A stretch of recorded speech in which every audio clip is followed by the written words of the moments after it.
Welcome back to Off the Record, where we talk about whatever we want. And we got Anthony Lee back. What's the latest crypto you bought, dude? Crypto.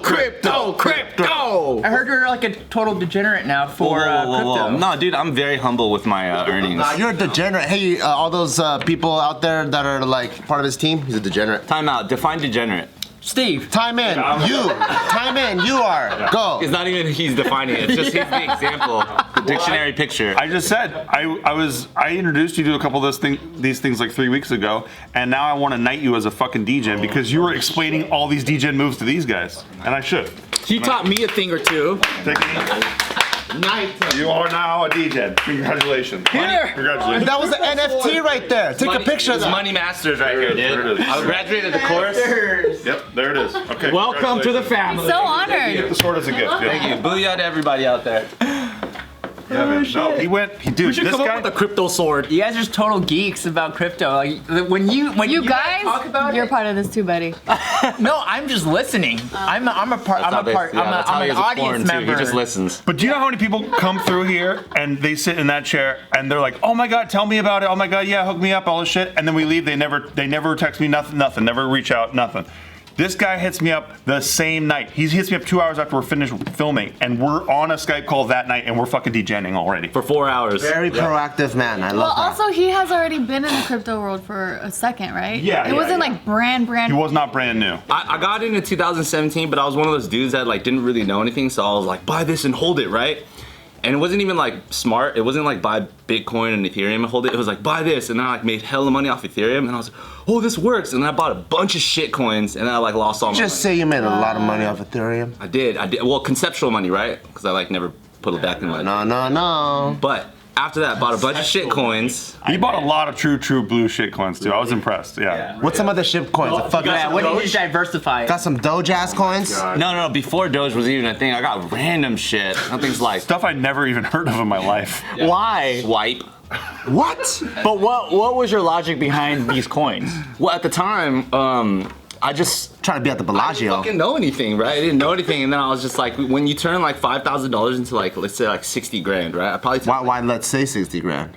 Why not just it was 60? maybe like 58. All right. Anyways, He really wants to know what you're working with, like really badly. once you see, it's like my dad would say like the faster you make money, the faster you spend it. Yeah. Right. Not true. Same. Well. Kind of is for me. so the second it's like, oh, I got a payday or something like that, you like quickly suddenly are like, maybe I could do this like 5 times over. Bought a bunch of shit coins, lost hella money, and then went into like a hold period during the crypto winter for like 3 years, right? So didn't do anything. Didn't do anything. It was a crypto winter. Oh yeah, it's a cycle. It's a market cycle. We were part of that. Explain, please. The winter is. Crypto winter is after the bull market. The blow off top happened, right? Bitcoin hit 20,000. Everyone's like, holy shit, I can't lose anymore. And that's when it Busting all over the place. Yep. And then they're like, it's all over. It's never coming back. It was a Ponzi scheme. Hi. Fuck this. And then no one talks about it. Yeah. Nobody on the media. Nobody. And then all of my smart friends are collecting and buying. Yeah, and I was not one of those smart people. Neither were we. You sold? I didn't sold. I held. That's good. And then this year, because I held, this year suddenly a couple things went like, and I was like, holy shit! But I still didn't know what to do with the new world. In numbers, what does that mean? See, thirsty. I would say like maybe like when after the crypto winter, my like balance went down to like 4 grand. Oh shit. Yeah. From 58 to 4? No, well when I was in like 2017, 18, it got up to like 80. Wow. That's nothing. It came down to like 4, and I was Did like, you hear me and Joe's stories? okay, well yeah, you got the gangsters. I went from $1 million to 20 grand. We were homeless. Well, fine. I don't want to talk anymore about my stories. It's like 26 grand to your credit. 26 grand. Well, it wasn't that crazy. I gotta say that. But then But it was fun. But you know, during that time though, God. I was like, I wish I had money right now to buy more. And I was so pissed because I didn't have money at that moment because I bought everything so fucking high. Or at least you never sold, because that's what some people did. Yeah, you They don't sold realize your bottles. losses. You don't really lose. DJ, thank you. Oh yeah. Oh, he's been one. He's been one. I knighted him when he fucking Wait, a night? 200 grand. A night to night a night? What's that? A night to night a night? Oh yeah. Well, I'm a wizard though. yeah, he's like, it's like wizard, warlock, queen, You're whatever it fucking is. Gandalf over here. I'm Crypto King, dude. Joe was knighted in the JK party set. Oh yeah. But now it's back. And it's no longer winter. It's like crypto summer and shit, right? The beginning of it, spring. Spring. There it is. It's Dude, spring. I'm like Spring. rooting against the coin that we used to all be in, but it's actually coming up. Like, what the Oh, fuck? why? You can't root against these He's things. going, fuck you. Because I pulled out of OMG. I'm like, Hey, yo. oh yeah, OMG's so That's fucking some like disgruntled ex-girlfriend. I know. I'm a fucking noob in this field, but I can't help but feel the way I feel. I'm like, fuck, and now it's at 10. Why are I should have you pulled out looking at now. It's about when you're pulling out, though. That's what matters. When you're about to pull out, that's when you should be like in the right lane where you're like, I made the right choices. Until then, I made the right choices. Until I made then. the right choices. we're all doing laps around a track. And sometimes they're ahead, sometimes you're ahead. Like, you just have to know why you bought what you bought. That's all. Ooh, see, crypto sensei right there, dude. Crypto sensei. Everybody's got to get a sensei. Some people in Kansas be like, wait, how do you know this stuff? I was like, I got a crypto sensei. They're like, who's your sensei? Get off me, dog. Are you like the most informed crypto person in like the dance space, you would say, maybe? In the dance space? No, I don't think so. Or the dancers that you know about? I wouldn't say most informed, but I would say I'm probably like the deepest DJ. Yeah, because I was kicking with some fitness peeps, and I think I don't even know that much compared to like Joe and Steve, and I think I'm the deepest in there. And then I have friends that are like maybe like 8-9 figure dudes, and they're like, what do you guys think about this crypto? And I'm like, dude, you better get in it. You could buy a lot, mofo. He got 8-9 figures and he doesn't know shit about crypto. it's just Just tell him to buy 1 Bitcoin or No, more. it's crazy how like people's levels of knowledge of things, you could be quadruple genius in one area, and then and then in another area they're like, can you trust it? But this is why I tell people that they haven't missed the boat and it's not too late. All this bullshit people say. Yeah. It hit 60,000 this morning, Bitcoin. 61 last night? Yeah. There you go. But that's what I mean. It's not over. Some people thought it was over at 45,000, for example, or 50. And when it dipped after 50, it like went back to 42 and or almost like 42, and people were like, holy shit, it's over now. But then these people are also not investors and they don't understand the psychology behind investing. They're very short-sighted, right? Because like if you've never invested before, like in stocks or anything, then you're looking at a small window of time. So like the last Bitcoin run, like 2017, the huge one, right, where everyone started talking about it and it made it kind of mainstream. That was the time when everyone was either going hardcore or doubting it. And then when it did crash, the naysayers were like confirmed, like, see, I told you. But it's like, you could say that about any stock. Yeah. Everything is the same. There's and just you still cycles. Didn't miss it. You still didn't miss it. That's the whole point, right? No. It's now at 60,000. It was last March at 3,000. You didn't miss it yet because there will be another cycle where you have another opportunity. You'll never get it at 3,000 again. I promise you that right now. But you know, can you get it maybe at 28,000, 30,000? There's this new Brazilian strain. Maybe if we get more strains coming out and when the world gets shut down. Neck got all loose. There you go. Pray for a worse pandemic. Maybe we get a $3,000 Bitcoin. To go back on that question of like, in like my own. How much money you have? Am I like one of the people who's like most into it? I realized that when I end up trying to explain crypto to people who kind of like aren't super into investing or don't have like familiarity. They need a foundation of investing first. It's not even just a foundation of investing. It's like a foundation of like the philosophy behind cryptocurrency. There's like a base layer of Belief. understanding. Yeah, and a belief, because investing is a very emotional game, to be completely Even an honest. understanding of economics too. Exactly. It's like the second people are like, oh, why are you into this? It's not so easy for me to just be like, because this is gonna double in money, because like that doesn't really like explain That's what the average something. person is looking at, though. Yeah. That's the surface level shit. It's kind of like you have to go into this like, well, we're in kind of like a financial revolution of social economic reform, and like over time this is gonna, you know what I'm saying? So it's kind of like you have to give a foundation of belief for you to have the emotional capacity to even be willing to invest in something you don't fully understand. GameStop was not an accident, right? What happened with GameStop was a watershed moment that indicated to the rest of our country, really, and the world, that people aren't going to take this shit anymore. Where Wall Street can over leverage, but then if people make money on GameStop, the system is going to snap back on the people Or financial institutions get bailed out. all the time. But not individuals. Not individuals. All that stuff builds up over the years. Guess what? Causes layers and layers of resentment. And then when GameStop happens, all these people on TV are going, this is bad, and everyone in the streets is going, fuck you. And then crypto is our only tool, our only weapon to actually fight back against these power structures. And the That's why. IRS is they're gonna try to tax the fuck out of the people making money on crypto. Like hardcore. That's Like, why you gotta report your abnormally, unfairly hardcore. Yeah. So you gotta what? Report your taxes. Don't let them beat you. Or move to certain locations. Go to Puerto Rico. That's the best one. I heard. It's 0000. Yeah, you might be like missing a couple of regular things that you normally associate with your life. You have to renounce your voting rights, which I'm like, sure. I don't give a Yeah, but check it out, baby. Today's video is brought to you by Gabby Insurance.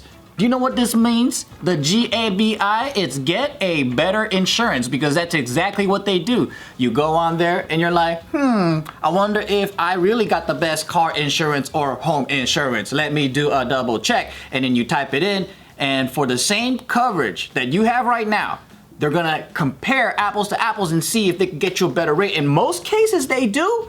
And that's because they have over 40 different insurance companies that they compare to. And, you know, with major guys like Nationwide, Progressive, and all them, they really look for the best rates for you. And this is how I know I'm getting old, because I was up on there looking for home insurance, because you know my house in Vegas. And I'm like, what kind of young man looks at home insurance? And no young man does that.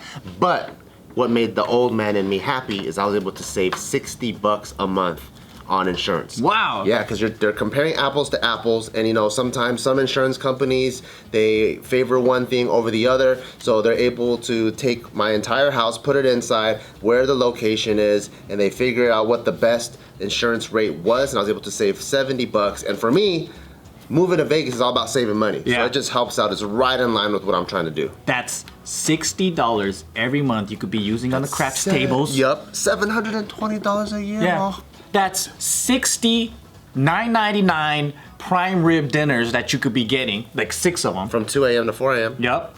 That's 6 lap dances that you could do when they are on a half special deal. Only if Gio's asleep, then I could sleep out. Yeah. Yeah, but if you're looking to save some money on some home insurance because you're an old man like me, or some car insurance, go to Gabby.com/off-the-record. You owe it to yourself to check it because it's completely free. You can compare all the insurance companies out there. That's Gabby.com/off-the-record.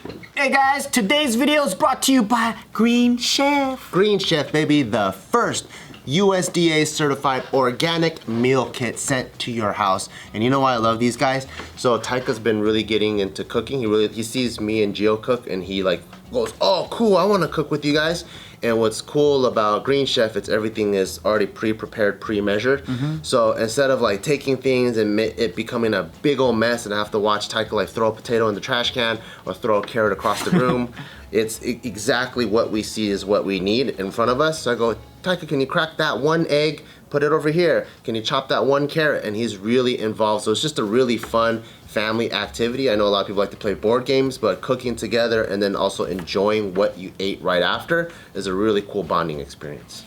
And what I like about it is they have super delicious meals that are keto friendly. Like some of them are only 14 net carbs in the whole thing. That's really good. And before I would get like meal preps or whatever, and it's convenient, but it's not fresh, it's not delicious, it's not like, this is way better. Especially if you get it on a Sunday and you gotta eat it on Thursday, you're like, why does this vegetable smell like that meat? Because it's been sitting there the whole time. And it looks old. Yeah. But with this, you get fresh ingredients, and they're the most sustainable meal kit packet out there right now.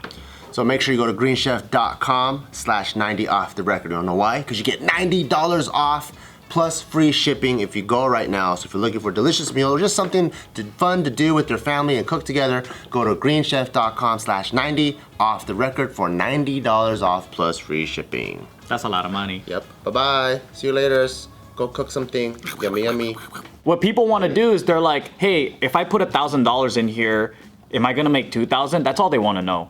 Like, but then in order for you to get into investing responsibly, you have to know that this can be zero at any given time, even if it's quote unquote for sure. Like even stocks are the same shit, right? But then if you can't stomach that, it is a mental game or emotional game. If you can't stomach it, don't fucking play. You gotta stomach that your wife could leave you.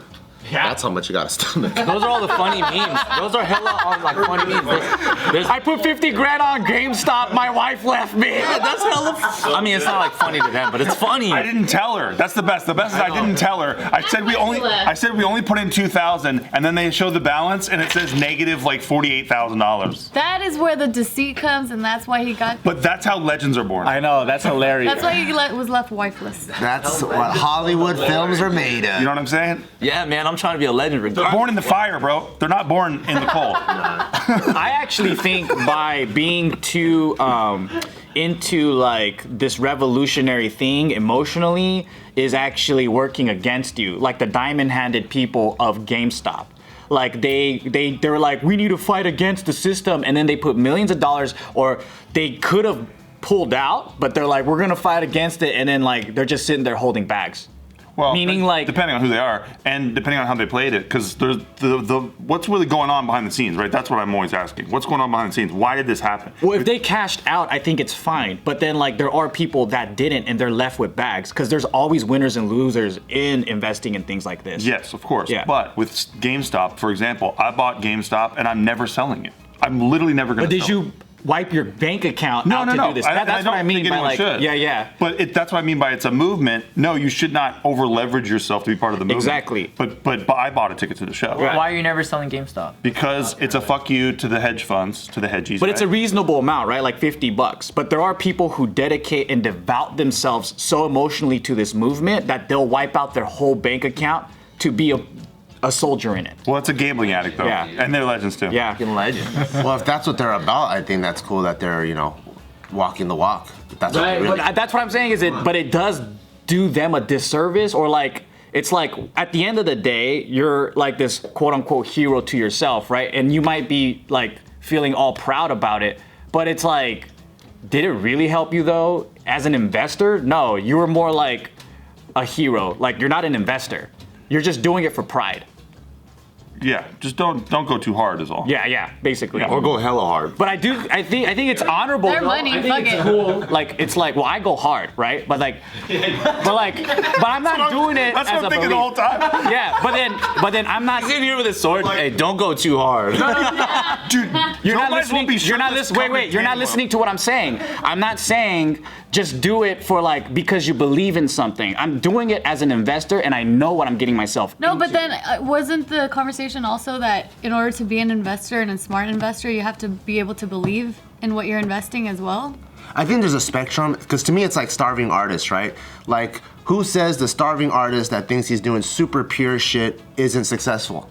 He might be, to him, he might be, that's ultimate happiness, that's ultimate success. Thank you. So for me, I'm like, if that's you, go ahead. If you want to have to like fucking find half a hot dog in a trash can and go paint something, that's awesome. But then there's also there's like the commercial artists, right, that want to make blockbuster movies, and there's anyone in between.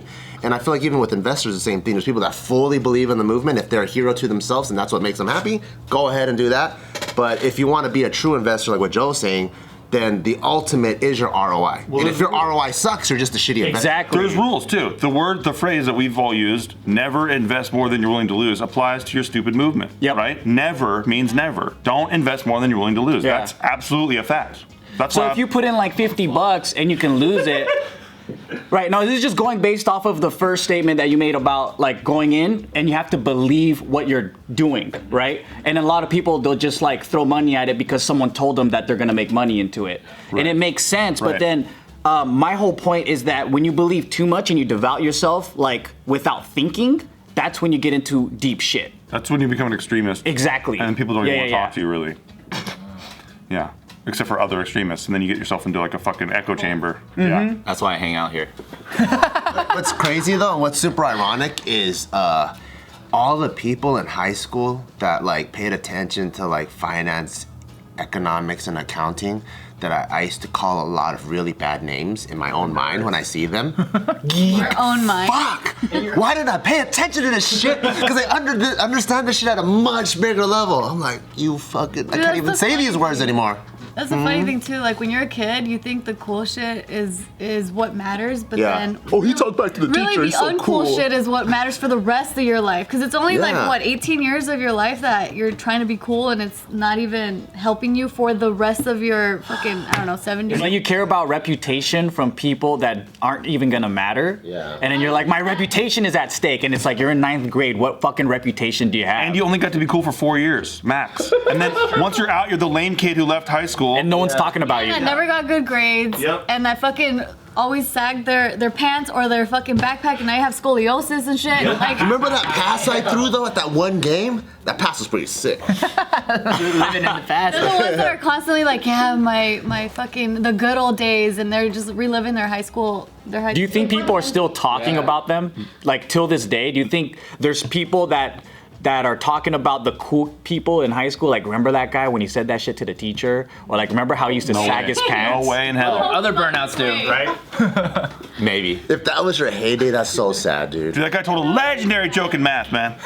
That never happened. That never happened. Yeah, or I guess even the other way around, where like people right now in our 30s, are we talking about a kid from high school that had an embarrassing moment? Only when they shit themselves and stuff. Yeah, you're you definitely never still talking forget that about. one, Yeah, yeah. if you For the fucking most shit yourself. part, though, for the most part, like Nah. obviously the extreme ones are gonna stick with you, but you know, when you're a teenager, you think like any tiny little thing, like, oh my god, I went out and I had a booger in my nose and I didn't even notice, and then it's like fucking detrimental for them. It's like no one's gonna remember that. But I tell a story to this day about a girl who on the first day of high school got shit on by a bird. Going into first period. That never gets old though. Like you can't. I will never unlive that visual. Yeah. And that's your first day of high school. It's the most nervous day, and all over her new clothes and head. Yeah. All over, it was It was multiple a shit. splatter. Bloop, bloop. Yeah. Dang, it was like 4 birds just Yeah. trying to attack one girl. They hated what she was wearing. So that's what I mean. If you want to stand out, shit yourself or get shit on by something, or that helps. Yeah, and then now that girl has a great personality. Now it goes killing it in crypto. For sure. Most people I know that have like lives that like each year progress a little bit, I don't even hear them talking about things that happened like 5 years ago, really. You know, they're so like in the now and they're just crushing it. It's like they just keep talking about what's going on. To be fair though, I would like to assume that people in this room are like forward thinking and like constantly on some type of hustle, but that's like not super common. You think everyone is shitty and dumb and lazy? I don't think everyone is. Because I disagree with you. I think there are hella pods of people. There are hella pods of people that like have a very, very amazing and content lifestyle for themselves that doesn't need to be like hyper progressive or like always constantly forward thinking, because in there now is like chill. Yeah. You know what I mean? So when you kind of like I'm clock one out of of those work, people. I'm chilling. you're a little bit. Well, you're more not than that. doing nothing. You're not doing nothing. doing Yeah, you're pretty nothing. progressive. I mean, now I've just kind of like taken a back seat for the most part. So I'm like, I'm one of those people. Nah, if you looked at your trajectory, like let's say a 10-year window, right? What is it, 2021? 2011 to 2021, it's for sure fucking exponential. Yeah, you're like Cardano right now, dude. You're like Cardano, ADA? still consistent. You know what I'm saying? Like Maybe not. 2019 to 2021, it's like linear. Well, that's everyone though. Yeah, that's called crypto winter. Yeah, but I mean that's you just it's just like that. It's a little bump. It's a little bump. 2 years is nothing. Yeah, you gotta zoom out. When in doubt, zoom out. You also gotta look back and give yourself some fucking credit too, because like you've done a lot of cool things. Yeah. Oh, thank you. I was not trying to fish for compliments, but thank you. Well, so yeah, let's keep going. When you first came into this organization, Remember how he didn't speak English? Look how great your English is now. Oh my god, for real. Remember when you came here from Mexico and you were just That's right. looking for a job? That's right. And you found yourself here. you had yellow fever, and you're like, which one of these motherfuckers is going down with me? Oh god. Imagine that was my actual story. No way. It's not far off. It's Your pretty far actual off. story for me, the whole time, until I started to get to know you, I was like, oh shit, Casey likes Armenian chicks. I can see it. I can see it. Joe over there was like, man, Casey likes cross-eyed girls. For some reason, you thought that was. I thought she was cross-eyed the first time, for the first year that I met her. And I was like, oh shit, I can't stare, don't look into her eyes. And then, When we used to work here, A whole year. Yeah. How do you get? You didn't even cross-eyed? confirm it by looking for like 3 seconds? glasses, were your glasses, did they go like this? Oh, I did have glasses. she had glasses. And you know Well, how you like didn't have people's cross-eyes. eyes look crazy with glasses? Yeah. And I had braces too, so you're like, damn, Casey's into fucking. No, because we used You look at your chart, dude. Yeah, glow up. We used to work here from like a 9 to, you remember, right? Like 9 to 5 style. And then so like Tiff would come in maybe like 30 minutes or an hour before everyone got off to wait for Casey. And then every time I walk by, the door. I'm like, oh, Casey likes Romanian chicks. That's tight. He was also living in an area that was predominantly Armenian, so maybe that's why. Oh yeah. What, Glendale? Yeah, Glendale. That's right. I thought it Armenians was in the Burbank. house.